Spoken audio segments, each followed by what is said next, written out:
আসসালামু আলাইকুম রহমতুল্লাহি আবরাকাতুহ। সম্মানিত প্রিয় ভিউয়ার্স, প্রিয় মুসলিম ভাই ও বন্ধুগণ, কেমন আছেন সবাই? আশা করি ভালো আছেন। আমি আপনাদের দোয়া আল্লাহর রহমতে বেশ ভালোই আছি। আগামীকালকে আসতেছে মুসলিম ভাইদের জন্য এক গুরুত্বপূর্ণ এক রাত। সেই রাত্রের আগে প্রতি সপ্তাহের ফজিলতপূর্ণ দিন জুমা মুবারক এবং দিনের শেষে যখন রাত আসবে তখন আসবে পবিত্র শবে বরাত।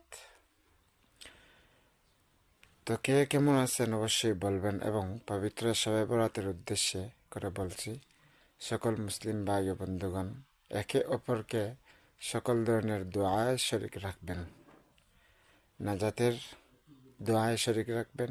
আপনিও যেন নাজাতের উসিলা হন, আমিও যেন নাজাতের উসিলা হই, এই দোয়া করবেন। এবং সেই রাত্রিতে আমি বশীকরণ এবং বিচ্ছেদ কাজ নিব, অলরেডি নিচ্ছি। 7টা কাজ অলরেডি জমা হয়ে আছে। সেই রাত্রের ফজিলত নিয়ে আমি কাজ করব ইনশাআল্লাহ। ফজিলতকে সামনে রেখে ইসলামিকভাবে, কোনো কুফরি না, ইসলামিকভাবে কোরআন এবং সুন্নাহ মোতাবেক বশীকরণ কাজ করব। অবৈধ কোনো কাজ না, বৈধ কাজ। যোগাযোগ করবেন ইনশাআল্লাহ।